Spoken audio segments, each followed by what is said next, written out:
Oke, bismillahirrahmanirrahim. Assalamualaikum warahmatullahi wabarakatuh. Perkenalkan, nama saya Hafiz Abdurrahman Karimi, NIM 180502049 dari kelompok 5. Di sini saya akan menyampaikan tentang foreign exchange. Yang pertama, pengertian umum. Perdagangan valuta asing atau foreign exchange secara sederhana dapat diartikan sebagai perdagangan mata uang atau valuta suatu negara dengan mata uang negara lainnya. Dalam praktiknya, tidak selamanya uang kertas diperjualbelikan, tetapi berupa tagihan atau sekuritas. Oleh karena itu, dengan lebih luas dapat diartikan bahwa foreign exchange adalah semua tagihan dalam valuta asing yang diuangkan di luar negeri, termasuk saldo rekening dalam valuta asing pada bank-bank di luar negeri, wesel atau cek dalam valuta asing yang dapat diuangkan di luar negeri. Selanjutnya, tentang latar belakang valuta asing. Setelah Perang Dunia Pertama dan depresi ekonomi dunia pada tahun 1930-an, dunia menginginkan terciptanya suatu stabilitas ekonomi yang lebih baik. Karena itu, pada tahun 1944, lahirlah suatu sistem moneter internasional yang dikenal dengan nilai tukar tetap atau fixed exchange rate. Hasil persetujuan di Bretton Woods, negara memberlakukan kurs yang tetap dari mata uangnya terhadap US dollar, dan sejak saat itu ekonomi negara-negara Eropa serta Amerika Serikat mulai tumbuh dengan pesat. Selanjutnya, pasar valuta asing. Pasar valuta asing bukan merupakan pasar fisik. Pembeli dan penjual melakukan hubungan yang hanya melalui jaringan dalam telekomunikasi yang canggih. Dewasa ini, pasar valuta asing dapat dikatakan sebagai pasar global yang beroperasi dari hari Senin hingga Jumat selama hampir 24 jam. Sekian dari saya, mohon maaf atas kekurangannya. Wassalamualaikum warahmatullahi wabarakatuh. Oke, bismillahirrahmanirrahim. Assalamualaikum warahmatullahi wabarakatuh. Jadi di sini saya Rozandi akan melanjutkan pemaparan materi dari teman saya. Di sini saya akan menjelaskan sedikit terkait mekanisme transaksi valuta asing, di mana setiap bank itu bank devisa ya selalu memelihara rekening dalam berbagai valuta asing, di mana untuk keperluan transaksi di luar negerinya. Nah, biasanya rekening tersebut dipelihara di satu atau di beberapa bank negara asal valuta asing yang bersangkutan. Kemudian banyak bank yang melayani nasabah eksportir atau importir ke Belanda biasanya memelihara rekening pada bank-bank di Amsterdam. Makin banyak negara tujuan transaksi nasabah atau bank, makin banyak pula rekening valuta asing yang dipelihara bank. Kemudian nilai aktiva dan pasiva falas tersebut selalu berubah. Kenapa? Akibat pergerakan nilai tukar mata uang yang terjadi setiap saat. Nah, dalam sebuah bank non devisa, kelebihan dan kekurangan dana berarti kelebihan atau kekurangan rupiah. Tetapi, sebuah bank devisa bisa kelebihan suatu mata uang, sementara mata uang lainnya kekurangan. Nah, kekurangan mata uang ini dapat dipenuhi dengan meminjam mata uang yang bersangkutan, tetapi dapat juga dipenuhi dengan menjual mata uang lain untuk mendapatkan mata uang yang diperlukan. Jadi, di sini meskipun sebuah bank memerlukan dana US dollar, mungkin lebih menguntungkan baginya meminjam dana dalam Deutschmark, kemudian menjual Deutschmark tersebut untuk mendapatkan dolar. Nah, masalah-masalah tersebut tidak akan pernah dihadapi oleh sebuah bank non-devisa sehingga pengelolaan dana di bank devisa memerlukan pengetahuan dan teknik-teknik yang jauh lebih kompleks. Jadi teknik-teknik tersebut terus berkembang. Kenapa? Karena bank-bank terus mengembangkan produk-produk baru yang dapat memenuhi kebutuhan dengan lebih efisien. Di sini ada beberapa contoh. Yang pertama, contoh transaksi pemberian pinjaman antar bank. Misalnya di sini pada hari Senin ya, hari Senin tanggal 6 Februari 1995, Bank ABC di Jakarta mengalami kelebihan likuiditas sebesar USD 5 juta. Sementara Bank XYZ mengalami kekurangan USD dalam jumlah yang sama. Kemudian Bank ABC telah setuju untuk meminjamkan dana sebesar USD 5 juta kepada Bank XYZ selama 1 minggu. Jadi sejak hari Sabtu tanggal 8 Februari sampai tanggal 15 Februari 1995, Bank ABC mempunyai rekening pada Citibank di New York. Kemudian contoh yang kedua di sini ada mekanisme transaksi jual beli falas. Jadi di sini bank seringkali harus melakukan jual beli falas. Kenapa? Karena untuk mengatur posisi keuangannya. Misalkan nih, Bank ABC banyak melayani eksportir ke Amerika Serikat yang menjual hasil eksportirnya ke bank. Nah, akibat transaksi inilah saldo rekening falas yang dimiliki oleh Bank ABC menjadi kelebihan. Kemudian misalkan Bank ABC banyak melayani nasabah yang mengimpor mobil-mobil dari Jepang. Ya, tentu saja di sini mengakibatkan saldo rekening falas yen menjadi sedikit. Nah, untuk mengatasi hal tersebut, Bank ABC harus menjual USD untuk mendapatkan yen. Misalkan XYZ mengalami posisi yang berkebalikan dengan ABC. Dia memiliki kelebihan yen gitu, tapi kekurangan USD. Nah, Bank ABC dengan Bank XYZ setuju, di mana Bank ABC sepakat untuk menjual USD 1 juta. Nah, berarti di sini Bank ABC yang menjual yen ya. Bank ABC menjual yen, yang membeli yen kepada Bank XYZ dengan kurs USD 1 sama dengan yen 102,50. Nah, kita misalkan Bank XYZ mempunyai rekening USD pada Chase New York dan mempunyai rekening yen pada IBJ Tokyo. Nah, mungkin hanya segitu saja yang dapat saya sampaikan. Lebih kurangnya saya mohon maaf. Assalamualaikum warahmatullahi wabarakatuh. Assalamualaikum warahmatullahi wabarakatuh. Nama saya Nur Hasana. Jadi di sini saya akan menjelaskan terkait dengan jenis transaksi falas. Oke. Pada makalah kami menjelaskan 3 jenis transaksi falas. Nah, ada transaksi spot, transaksi forward, sama transaksi swap. Oke, untuk transaksi spot yaitu jenis transaksi yang dimana yang pembayaran dan penyerahannya itu dilakukan pada waktu itu juga dan menggunakan kurs pada waktu itu juga. Contoh misalnya kayak gini, saya punya uang 100 juta dan saya ingin menukarkan uang saya ini ke dolar.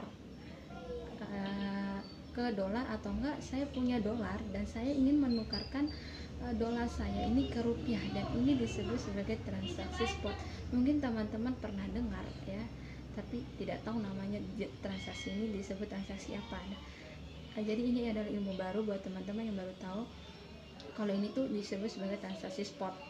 Oke, lanjut pada transaksi yang kedua, yaitu transaksi forward. Nah, transaksi forward ini adalah transaksi jual beli valuta asing yang penyerahannya akan dilakukan di masa sekarang, di masa sekarang dan dengan kurs yang ditetapkan sekarang. Kok sekarang ya? Jadi ini gunanya untuk menghindari ketidakpastian kurs di masa yang akan datang. Jadi contoh dari transaksi forward ini kayak misalnya gini. Pada bank syariah, saya mengambil contoh pada bank syariah nih ya, agar lebih gampang dipahami. Contoh transaksi forward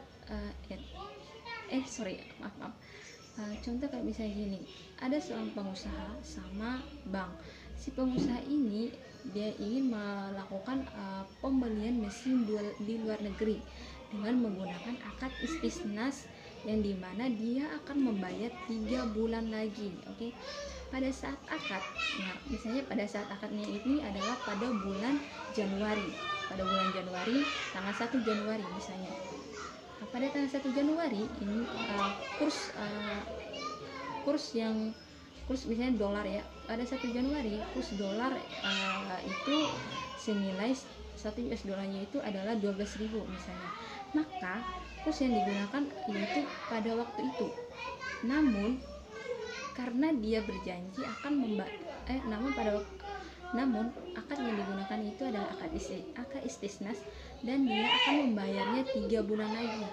Otomatis dia akan membayar 3 bulan lagi, dan tidak bisa dia menggunakan kurs yang 3 bulan yang akan datang itu, melainkan dia akan menggunakan kurs sesuai kesepakatan ini. Namun untuk menghindari ketidakpastian kurs 3 bulan yang akan datang, makanya si pengusaha ini sama si bank dia melakukan kesepakatan. Nah, di dia melakukan kesepakatan dengan gini, misalnya dia meminta kurs yang ingin dia bayarkan pada 3 bulan yang akan datang itu senilai kalau misalnya tadi kurs pada waktu akad itu adalah 12.000 misalnya. Nah, si pengusaha ini dia meminta 13.000 per US dollarnya.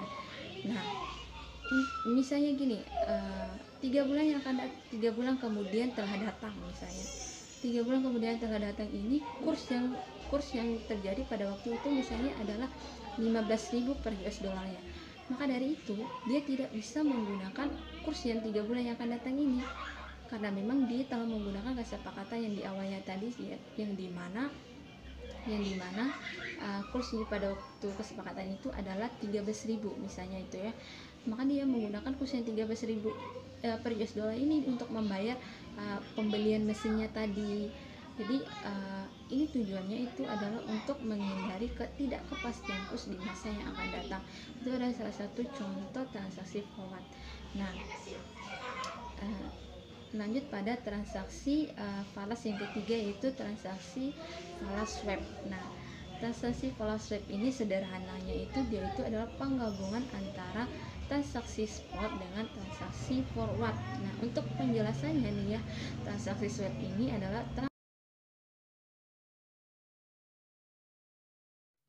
Assalamualaikum warahmatullahi wabarakatuh. Saya akan menjelaskan tentang tujuan transaksi valuta asing, yang dimana tujuannya itu dibagi menjadi 3 kelompok.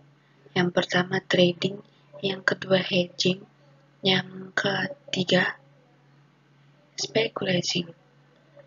Terus yang pertama itu kan trading. Trading itu adalah untuk mendapatkan keuntungan dari risiko perubahan harga. Jadi fokusnya adalah untuk mencari peluang profit. Terus yang kedua, hedging adalah strategi trading untuk melindungi dana trader dari fluktuasi nilai tukar mata uang yang tidak menguntungkan. Terus yang kedua, speculation maksudnya adalah pendapat atau dugaan yang tidak berdasarkan kenyataan atau tindakan yang bersifat untung-untungan. Selanjutnya, konsep forex management. Forex management adalah koordinasi pengelolaan aset dan liabilities dalam berbagai valuta dalam usaha mengoptimalkan yield dan meminimalkan risiko. Menurut Darmawi, forex management lebih rumit dibandingkan manajemen aktiva pasiva dalam artian secara umum, di mana baik sisi sumber dana maupun penggunaannya menggunakan satu jenis mata uang, misalnya IDR. Sekian dari penjelasan saya.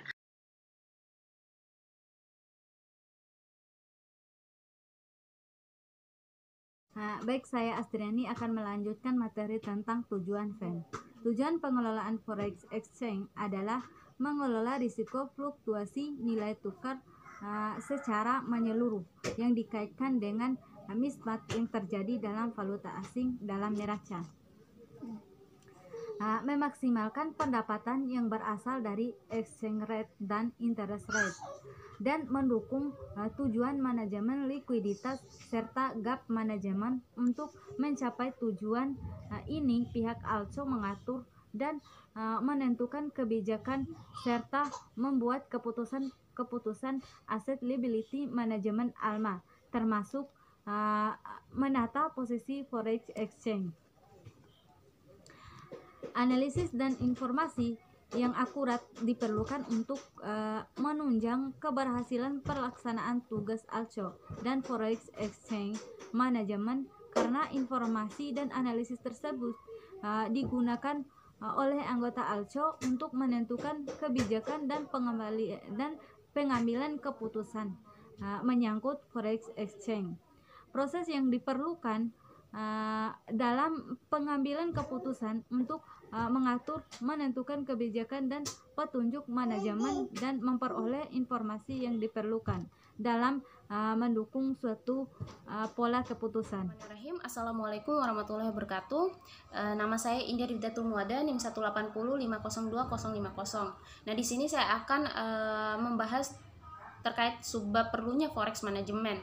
Nah, setelah kita membahas transaksi forex yang dapat dilakukan dengan cara-cara menghitung dan menggunakan berbagai kurs pada berbagai mata uang, maka terlihat bahwa betapa pentingnya pengelolaan forex bagi suatu kegiatan usaha yang sudah go internasional.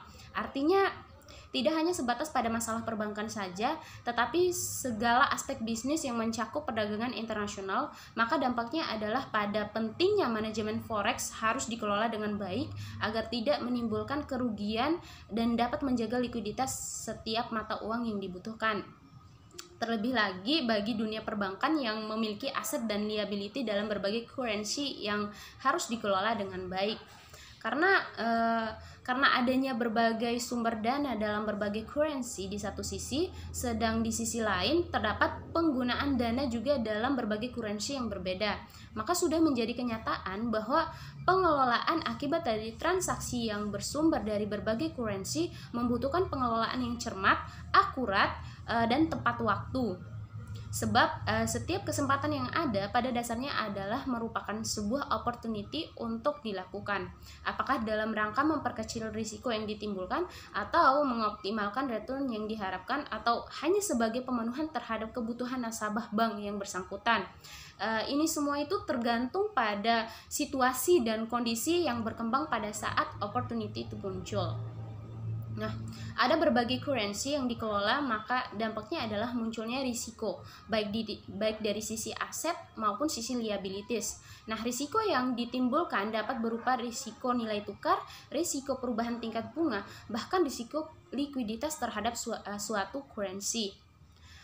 Forex management adalah koordinasi pengelolaan aset dan liabilities dalam berbagai valuta dalam usaha mengoptimalkan yield dan meminimalkan risiko. Nah, forex management ini lebih rumit dibandingkan manajemen aktiva pasiva dalam artian secara umum, di mana baik sisi sumber dana maupun penggunaannya menggunakan satu jenis mata uang, misalnya Indonesian rupiah. Terima kasih. Selanjutnya akan dijelaskan oleh pemateri berikutnya. Assalamualaikum warahmatullahi wabarakatuh. Saya Nurul Asti. Saya akan melanjutkan materi dari pemateri sebelumnya, yaitu tentang timbulnya forex management. Nah, setiap bank yang melakukan kegiatan di bidang perdagangan luar negeri akan menimbulkan adanya aset dan kewajiban dalam valuta asing untuk berbagai valuta. Akibatnya, pengelolaannya juga akan semakin kompleks. Hal tersebut perlu dikelola dengan baik agar tidak menimbulkan risiko yang lebih besar, tetapi malah sebaliknya, memberikan income tambahan bagi bank yang bersangkutan. Nah, pentingnya manajemen forex dapat disebabkan oleh yang pertama, globalisasi perdagangan dunia, terus yang kedua, memenuhi kebutuhan likuiditas, yang ketiga, independensi internasional trading, yaitu ekspor dan impor. Yang keempat, tiap negara memiliki mata uang yang berbeda. Yang kelima, sumber dana dalam falas atau USD digunakan dalam IDR atau local currency. Nah, yang keenam, menghindari risiko kurs atau fluktuasi. Dan yang terakhir, dapat mendapatkan keuntungan yang maksimal. Nah, sekian materi dari saya. Wassalamualaikum warahmatullahi wabarakatuh. Bismillahirrahmanirrahim. Assalamualaikum warahmatullahi wabarakatuh. Nama Mas Kana, NIM 1805-02-039 akan melanjutkan materi tentang alternatif pemenuhan kebutuhan dana atau likuiditas. Kebutuhan dana atau likuiditas dalam suatu valuta, misalnya dalam USD, dapat dipenuhi melalui dua cara. Yang pertama, forex market, yaitu dengan cara membeli USD dengan menjual mata uang lainnya, misalnya DEM di pasar forex. Dari transaksi ini, USD diterima dari counterparty atau bank lawan transaksi dan menyerahkan DEM senilai lawan atau ekuivalen USD yang diterima kepada counterparty. Yang kedua, money market, yaitu dengan cara meminjam dari bank lain sebesar USD yang dibutuhkan dengan membayar bunga pada saat jatuh tempo. Selanjutnya, contoh alternatif pemenuhan dana atau likuiditas. Untuk menjaga likuiditas setiap mata uang, maka perlu dibuat proyeksi cash flow masing-masing mata uang yang dikelola oleh bank, sehingga bisa dihindari terjadinya over liquid yang mengakibatkan idle fund atau dana menganggur, dan dampaknya adalah bank akan kehilangan opportunity untuk mendapatkan bunga atas dana-dana tersebut. atau kekurangan likuiditas mata uang tertentu, misalnya DEM, sehingga memaksa bank untuk meminjam melalui pasar uang antar bank atau menjual USD untuk mendapatkan DEM.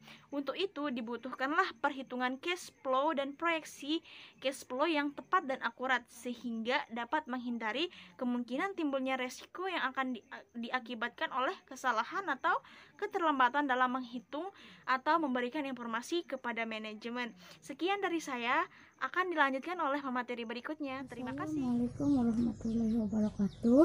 Nama saya Ayu Lestari, NIM 1805020059. Saya akan melanjutkan pemateri sebelumnya. Saya akan membahas tentang contoh alternatif pemenuhan dana likuiditas. Nah, untuk menjaga likuiditas setiap mata uang, maka perlu dibuat proyeksi cash flow masing-masing mata uang yang dikelola bank, sehingga bisa dihindari terjadinya over liquid yang mengakibatkan dana nganggur, dan dampaknya adalah bank akan kehilangan opportunity untuk mendapatkan bunga atas dana tersebut. Atas kekurangan likuiditas mata uang tertentu, misalnya DEM, sehingga memaksa bank untuk meminjam melalui pasar uang antara bank atau menjual dolar Amerika Serikat untuk mendapatkan DEM. Nah, di sini kita menggunakan contoh soal cash flow mata uang dolar Amerika Serikat Bank Budi Luhur tanggal 30 Desember yang sudah dipaparkan di dalam makalah beserta tabelnya. Sekian dan terima kasih. Bismillahirrahmanirrahim. Assalamualaikum warahmatullahi wabarakatuh. Perkenalkan, nama saya Reka Anggani. Di sini saya akan menjelaskan materi yaitu tentang hal-hal penting dalam forex management. Agar pelaksanaan forex management dapat berjalan secara optimal, perlu digunakan dari berbagai aspek sumber daya manusia yang profesional, yaitu analis, data serta pembuat kebijakan, sampai pada dukungan dari sisi backup atas transaksi yang akan dilakukan manajemen informasi sistem, juga turut mendukung kelancaran dan keakurasian serta ketetapan dalam kebijakan yang akan diambil. Data-data yang dibutuhkan untuk pembuatan kebijakan adalah sebagai berikut. Yang pertama yaitu data makro. Adapun pembagian dari data makro yaitu regional dan ekonomi atau regional dan nasional. Yang kedua yaitu kebijakan data bank sentral. Yang ketiga customer price index, dan yang terakhir fluktuasi kurs major currency. Selanjutnya yang kedua yaitu data mikro.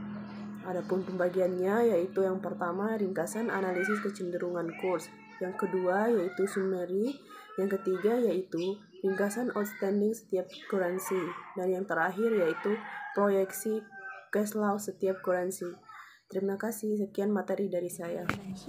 NIM 1805020073 akan melanjutkan materi dari pemateri sebelumnya, yaitu informasi forex management. Informasi yang dibutuhkan untuk suatu keputusan dalam forex management adalah sebagai berikut.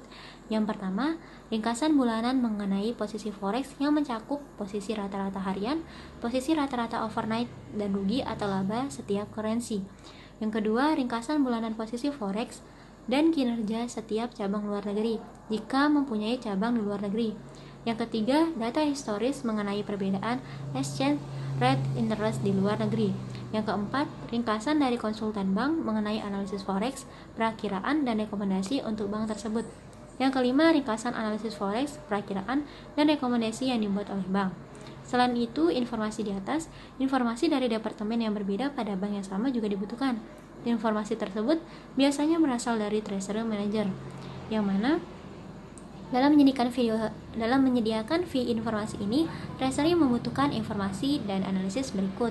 Yang pertama, ringkasan mingguan posisi forex termasuk posisi rata-rata harian, posisi rata-rata overnight, dan rugi laba setiap mata uang.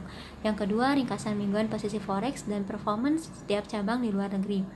Yang ketiga, data historis mengenai exchange rate dan interest rate di luar negeri. Yang keempat, analisis forex, perakiraan, dan rekomendasi yang dibuat oleh konsultan bank untuk bank tersebut. Yang kelima, analisis forex, perakiraan, dan rekomendasi yang dibuat oleh bank tersebut. Baik, cukup sekian dari saya. Selanjutnya akan dilanjutkan oleh pemateri selanjutnya. Bismillahirrahmanirrahim. Assalamualaikum warahmatullahi wabarakatuh. Saya Wasifah Ihatul Omi dengan NIM 180502071 akan menyampaikan materi tentang faktor-faktor dalam pengambilan keputusan FEM. Faktor yang diperlukan dalam membuat keputusan adalah sebagai berikut. ALCO bertanggung jawab memonitor posisi forex exchange, exposure, dan performance bank secara bulanan. Manajer yang membawahi bidang treasury bertanggung jawab memonitori posisi forex exposure dan performance secara mingguan dengan mengacu pada rekomendasi dan petunjuk yang dibuat ALCO. Chip dealer bertanggung jawab atas posisi harian forex dan pelaksanaan dealing dengan mengikuti rekomendasi yang ditentukan ALCO dan pimpinan treasury. Jika bank tersebut punya cabang di luar negeri, chip dealernya bertanggung jawab atas posisi harian forex dan pelaksanaan dealing untuk cabang dengan mengikuti rekomendasi dan petunjuk yang dibuat ALCO.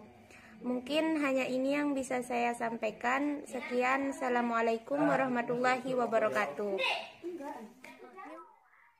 Saya Endang Utari Putri akan memaparkan materi selanjutnya, yaitu tentang kebijakan dan petunjuk manajemen.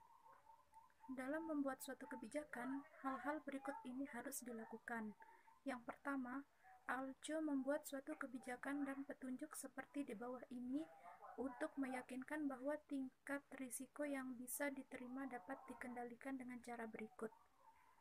Batasan overnight untuk setiap mata uang, batasan posisi untuk setiap dealer, chief dealer, pemimpin treasury, dan cabang luar negeri, petunjuk posisi square, dan bank exposure menyeluruh untuk setiap mata uang.